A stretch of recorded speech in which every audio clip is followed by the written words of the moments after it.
Hey everyone, Tin Man here in the top 16 of ETS Invitational. I'm playing my Stonescar Aggro deck up against Moosh, who's playing TJP Midrange. This will be best of 5, so it'll be a little bit of a longer video, hopefully. This is looking like a redraw, obviously. We don't really have any power to play our stuff. This hand's a touch better, but unfortunately these are two of the cards that we like to side out, the Grenadin Drone and Pyronite. So they're not the best in this kind of matchup. I'd much prefer having torches and hideout pistols and stuff like that. But we'll see how it goes. Lost the die roll here, so luckily the TJP mid-range deck my opponent is playing doesn't come out of the gates very quickly. Tends to have a little bit of a slower start. So let's start. Let's see, he could play an Awakened Student or a Kothon on turn 2. In either case, playing a Pyronite seems to be better. Pyronite's only worse against if he's planning on playing like a depleted power into Permafrost or something like that. It was an Awakened Student, so... let's just play the banner, since we know that'll come into play undepleted.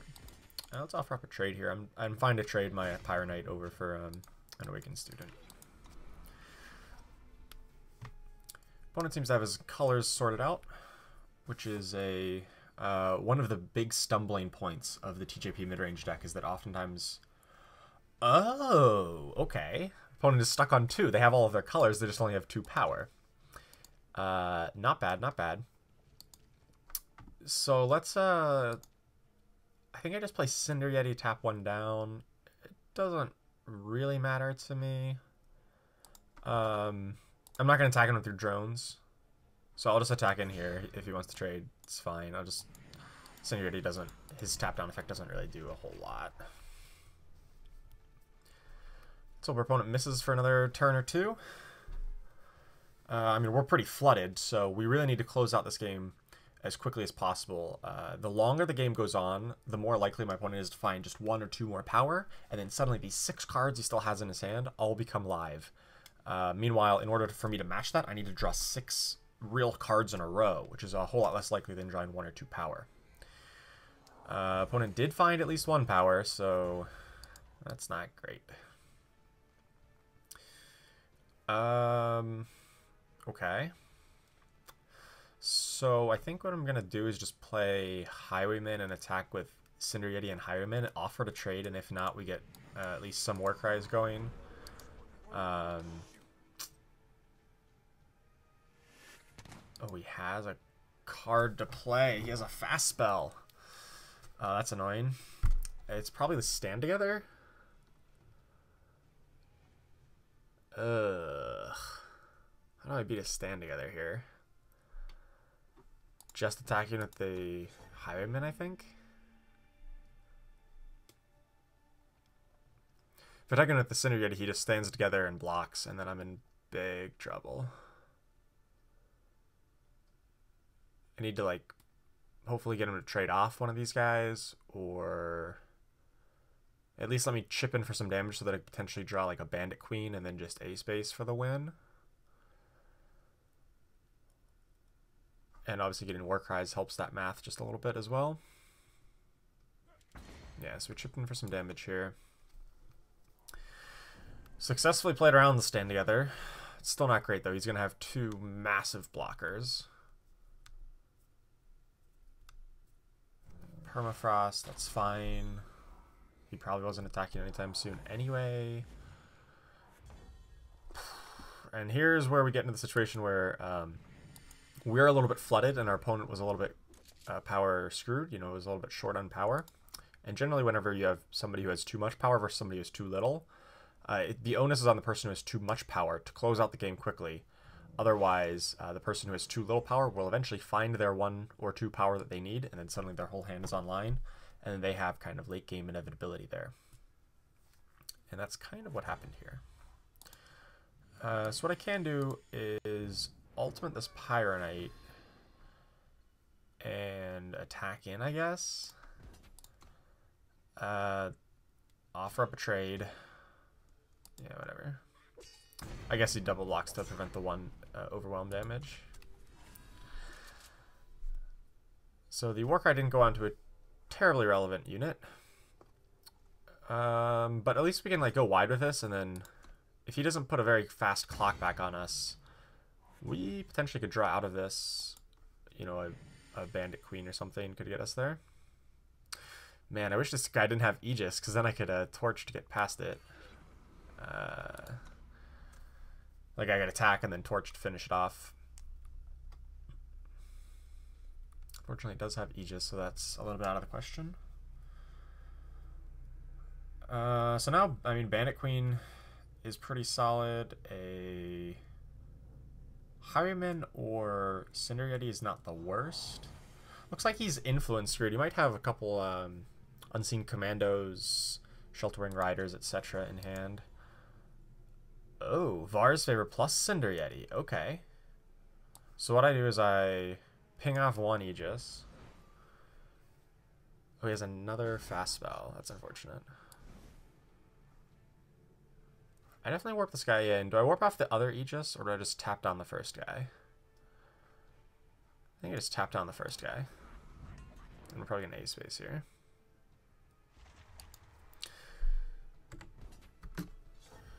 Now he's might be a little bit afraid of a rapid shot, so maybe he takes a lower quality block to play around it. He just blocks like a 1-1 or a 2-2 instead of the 3-2.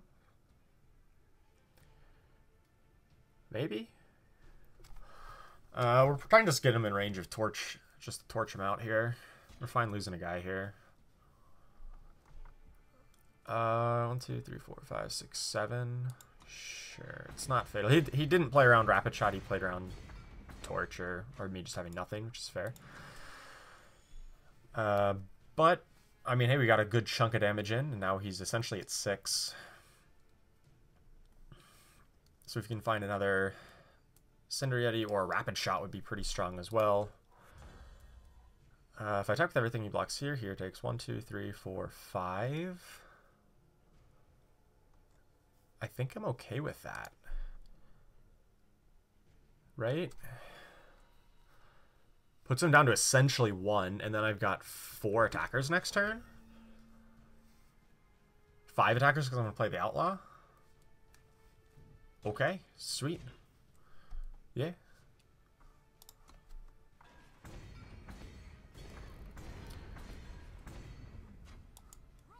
Play the Outlaw.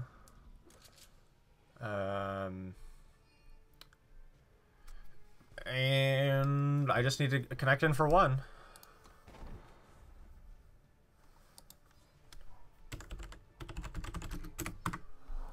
One of my friends is messaging me. I unfortunately cannot talk right now. Now I just A-space and torch him to finish him off. Okay. Any single one of these guys gets through, that's game. So, a close game one. One that, you know, wasn't looking so great when we were so flooded, and he was able to draw out of his, you know, power situation. But, hey, sometimes you come up big with the torch. Alright, so win game 1. Game 2 in best of 5s are played with the same main deck, so I don't get a chance to sideboard. I'll just challenge him right away. And we can run it back. Hopefully we get the similar kind of situation where we're able to sneak through that win and go up 2-0 before going into sideboarding. We did win the die roll, which is a very important part. But this hand is not very good. We kind of want 1 and 2 drops and some removal spells as well, because he has some high impact units we need to be able to remove. So torches, hideout pistols, etc. Not the worst hand. Cinder Yeti on top. It's okay. Just play the banner depleted and then Instigator. He has trouble dealing with Instigators. He can only really permafrost or equivocate them. Well, I guess that's like his only removal spells. But the Inquisitor, or Instigator, sorry, can attack through things like Kothon and Awakened Student, at least in the early turns, where something like Rakano Outlaw cannot. So there's Awakened Student. I don't really want to torch that. I'd rather save torches for Unseen Commandos, if possible. So I think I'm just going to attack. And then Cinder Yeti. Grab a red here since we need double red. And hopefully I can save this next Cinder Yeti next turn, so I'd rather save a Cinder Yeti to tap down like a Shelter Wing Rider, pop an Aegis, if possible. And I like to hold open torches from now on. To play around like a mirror image. He has 3 mirror images in the main. It doesn't make a lot of sense to mirror image this turn, because well, I guess he would make 2 3/3s. I guess it doesn't matter if you mirror image before or after playing your power for the turn. You get the bonus anyway. So forget about what I just said there.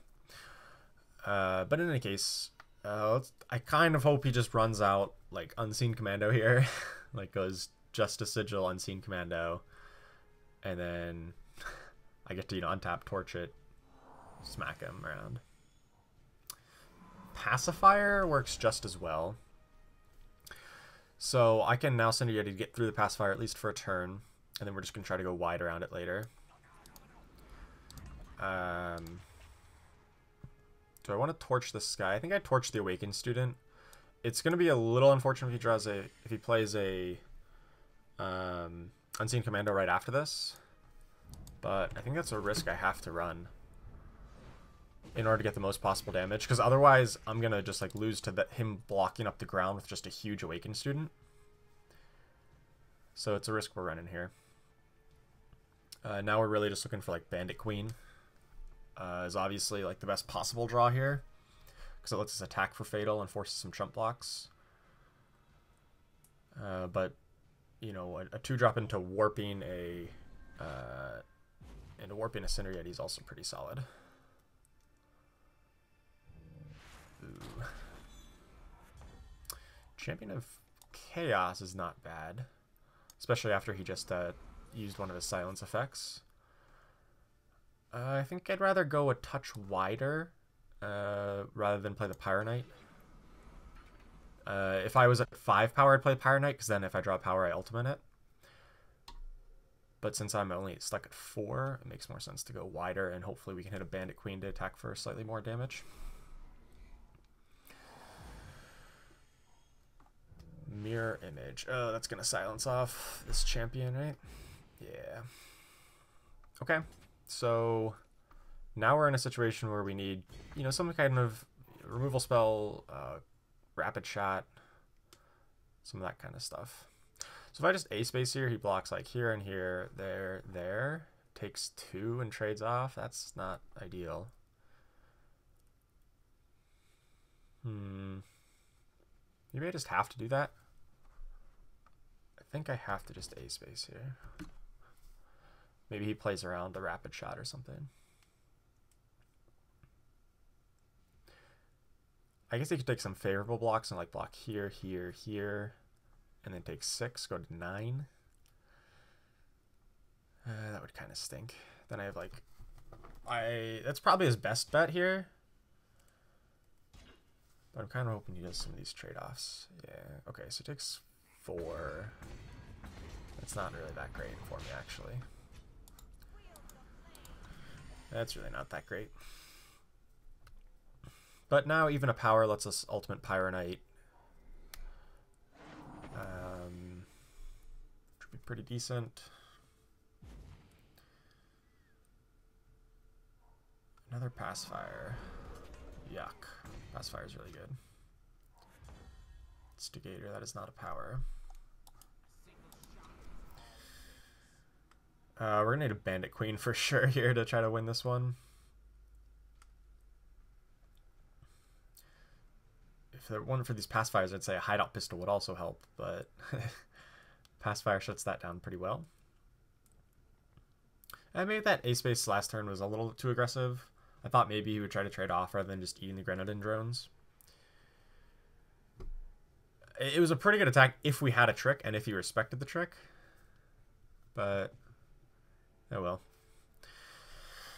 I think this is kind of a trying to salvage a bad situation. We haven't drawn really any of our payoff cards. We've drawn, I mean, Champion of Chaos was our biggest payoff type of thing we found.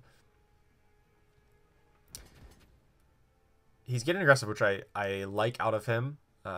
Trying to close out the game quickly. Don't let me draw to my outs here. Drew a power. which means she can attack. I think everything can attack, actually. 3, 4, 5, 6. Oh, Equivocate? Oh, wow, what a card to have. Alright, we lost. Oh, man, I was hoping it was just like a blank in hand or like a Finest Hour. And then this attack is actually really strong. Anyway.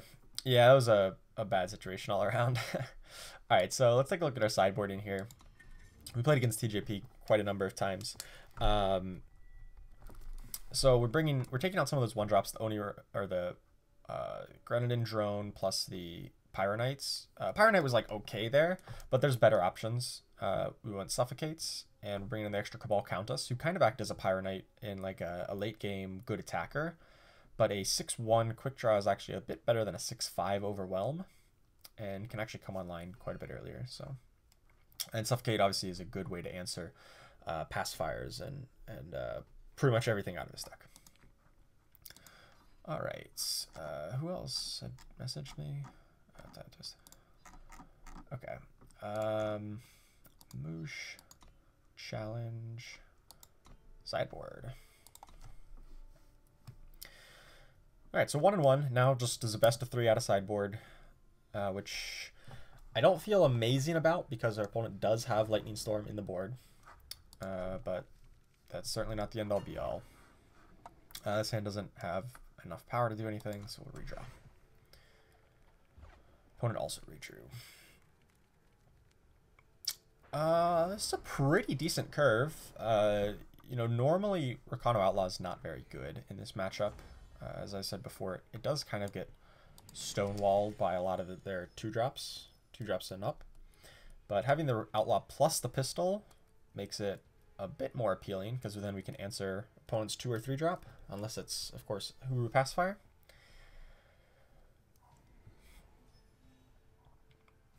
Looks like it's Kothon, though. Oh, and we have a Suffocate for the Pacifier, if he does have one. I gotta grab a Shadow with this, so I have double everything. And then next turn we can, you know, if he plays a Pacifier, we can Suffocate the Pacifier and then play the pistol, or Suffocate the Kothon plus play the other Outlaw, or some combination thereof.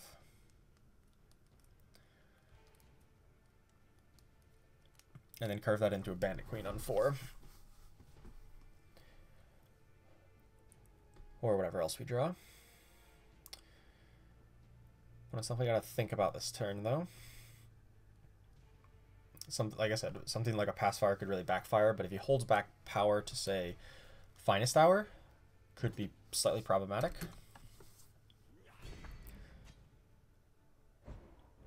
Seek power.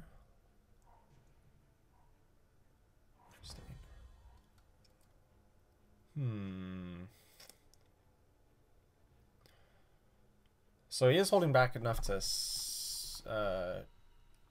Finest Hour. So let's see if he's got it, especially since we've drawn another Suffocate here. I'm kind of okay with this.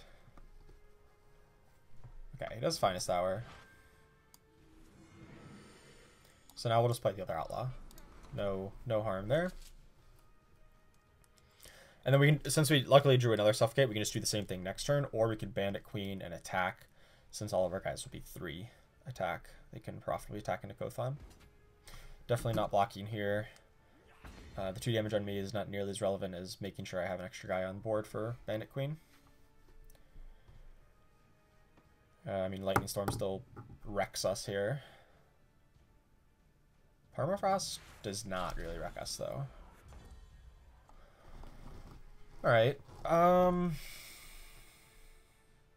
I afraid of another Finest Hour? If so, let's play the Bandit Queen.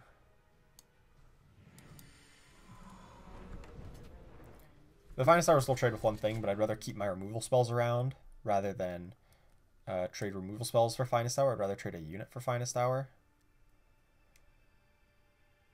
Because if I try to removal spell and then he Finest Hours, I can't really attack, so then I'm trading both. This way at least I get the attacks in and I get the Warcry off. Equivocate on the other hand, sure. Hey, I got a 4/4 out of the deal. Not bad. I mean, it's not a Bandit Queen, but it's a another dude we just can play on the board. I think our opponent's a little bit flooded here. I think I just suffocate this now. Okay, he doesn't have anything. Sweet. Now I don't actually have an answer to pacifier.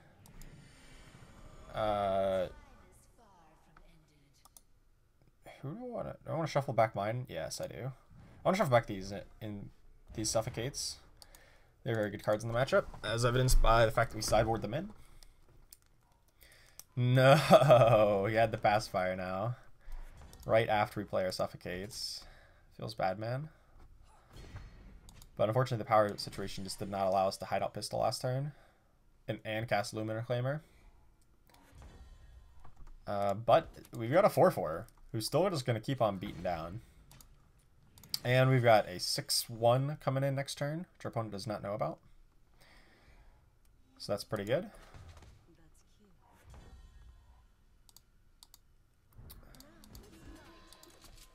Attack with both. Play the champion.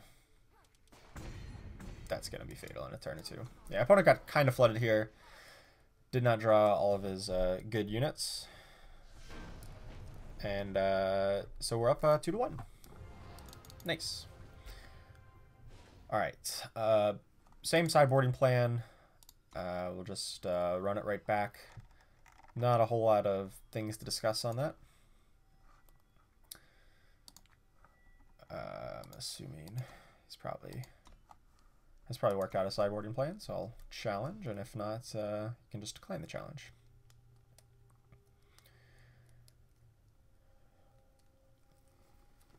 So it's odd that both the games where I lost the die roll, I ended up winning, but when I won the die roll, I ended up losing the match, or losing the game.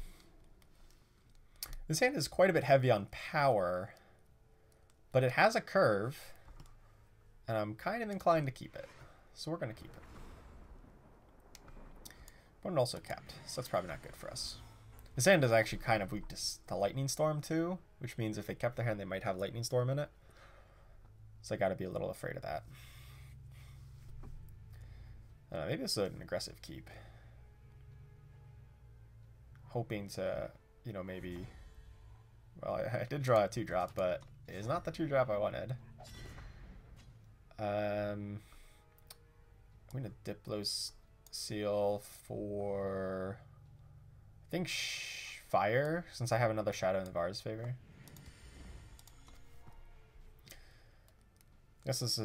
I guess that's bad if I draw exactly Instigator. Kothon. I guess I have to suffocate the Kothon. That's pretty inefficient. Oh, I did draw Countess, so I can't actually cast Countess. Because I don't have double shadow. Yeah, I think I have to suffocate this Kothon. It's not good, because now I don't have a removal spell if he plays something bigger. But I think it's worth it to get these 2 points. Maybe I could have attacked and then Var's favored. That probably actually would have been better. Yeah, I should have thought about that a bit more. Hey, he's Lightning Storming a 1-drop. Because he's stuck on power. Oh my gosh. We're in good shape. He's stuck on 2. He probably kept a hand that had, like... There's probably 2 Lightning Storms in that hand. Let's be real here. And a Finest Hour. Because it's not Equivocate. Because if it was Equivocate, we would know... Because he has time. So let's just get this in. Force the second Lightning Storm off on this. And then hopefully we can draw into something else to play. Yeah. I kind of figured there's a second Lightning Storm coming out.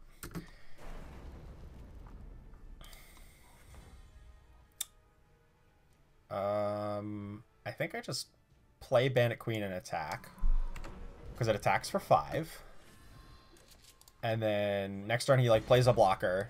And then I Cinder Yeti to tap it down and then attack for 4 more. And then he's right in torch range.